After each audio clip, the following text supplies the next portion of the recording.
Hey guys, so today I want to talk about how meditation connects us to Source, or connects us to God, connects us to our inner being.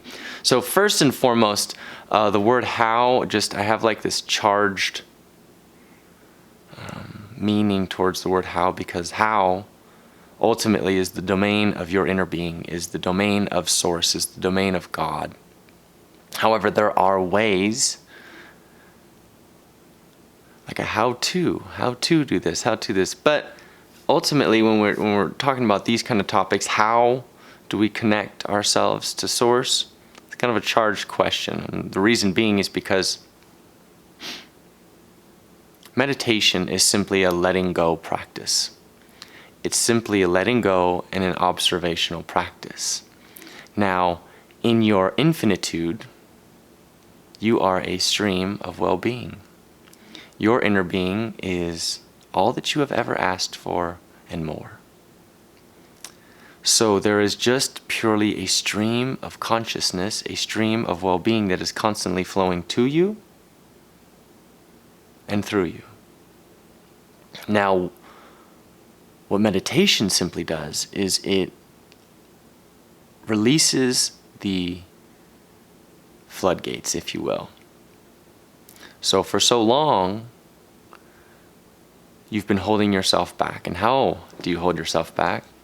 Caesar says bye. How do you hold yourself back? Well, you hold yourself back through your thoughts, through your actions, through your words. That's simply how you hold yourself back. Because our thoughts in this reality are our creative force. Through our thoughts become words, words become actions, or through our thoughts become actions. But it all starts with our thoughts. So our thoughts are our creative potential.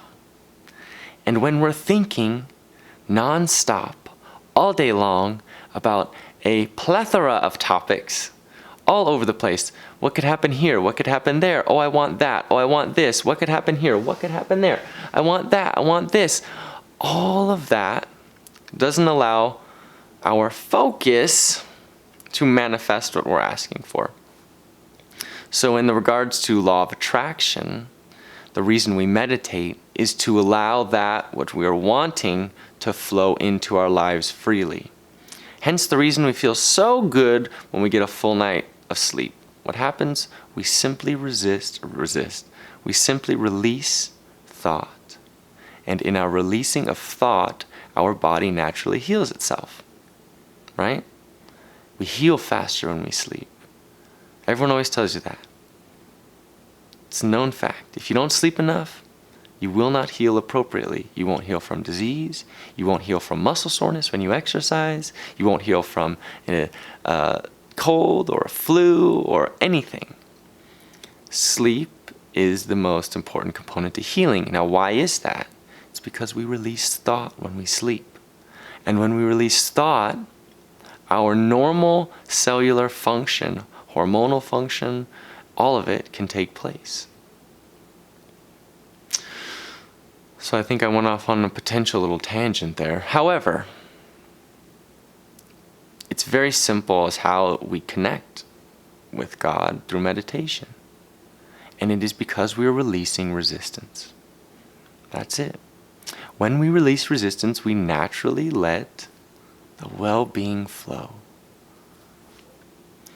Also, we're connecting with God because in those places, as per our last discussion on meditation and law of attraction, in the releasing of thought, our vibration naturally rises.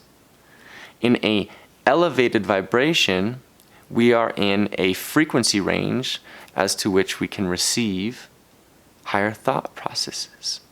We can receive an understanding from God. We can get messages from our angels, another aspect of God. We can get intuitive signals from our inner being, another aspect of God. So, meditation is purely the practice of letting go, but it truly is the letting go in which we'll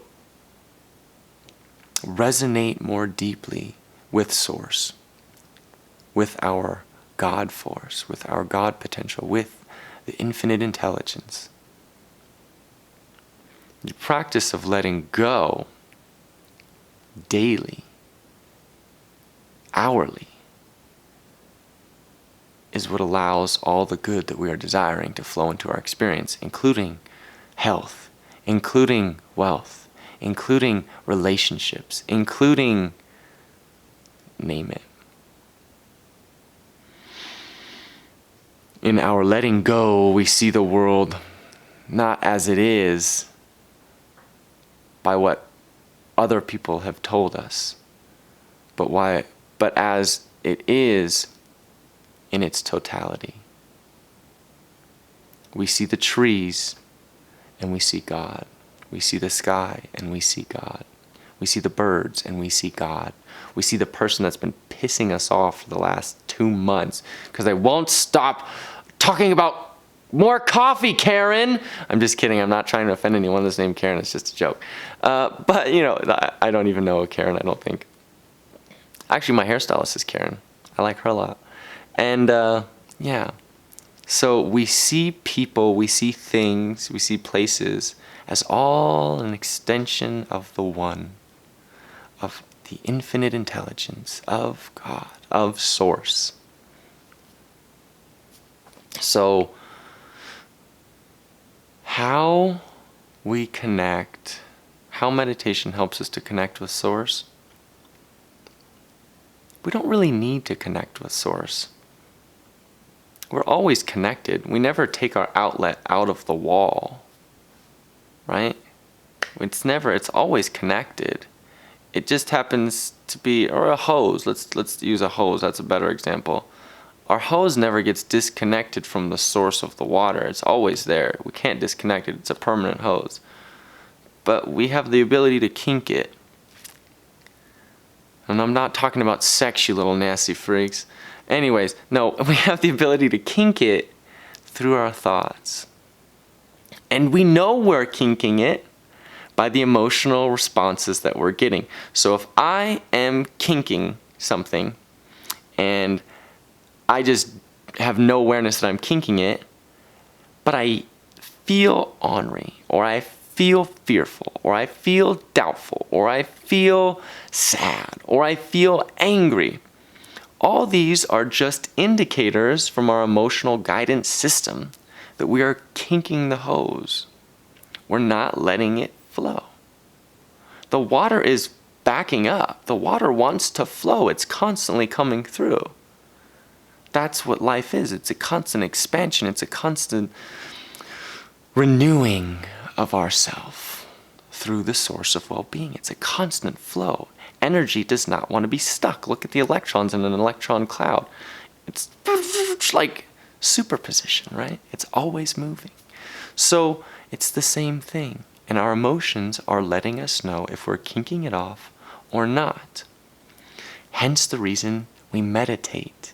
Because we become more mindful of the emotions that we're having and the associated thoughts that are creating the emotion.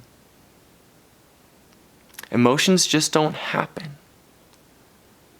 Emotions are an indicator of your thoughts and how aligned they are with that stream of consciousness, with the infinite intelligence. Oh, I was going to go somewhere and I just lost it. That's okay. Maybe next time. So yeah, that's it. That's why we meditate, is to have the awareness of our daily life. And in that awareness, we allow the flow of God in our lives, in every experience. People are nicer. You're happier. The trees look more vibrant. The sky looks more blue. That's why we meditate. We're never disconnected from God. We just kink our flow. We resist the flow of well-being in our lives. That's it. So, if you want to know other reasons why to meditate, check out the last video I think I'm probably going to do a how-to meditation in the next one. But yeah, that's it. You're never disconnected. Remember that. You cannot disconnect yourself from God. You cannot disconnect yourself from the flow of well-being. And there is only a flow of well-being. You can kink it off. That's where you get illness. That's where you get anger. That's where you get fear. That's where you get judgment. That's where you get all these feelings and actions and behaviors and that don't feel good. So you should meditate that you may be more mindful of your thoughts. And once you're more mindful of your thoughts, then you can really begin to change your life. Experience all the beauty that this life has to offer. You're here for a reason. You're a spiritual being having a human experience. You know that, kid? You know that?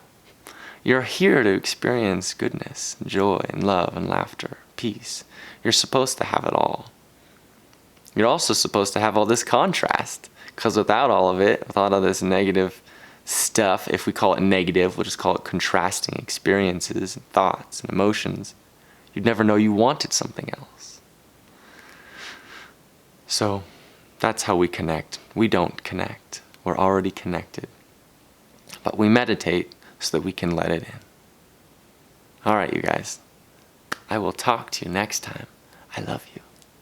Have a great day. Share this if you like it and you made it this far.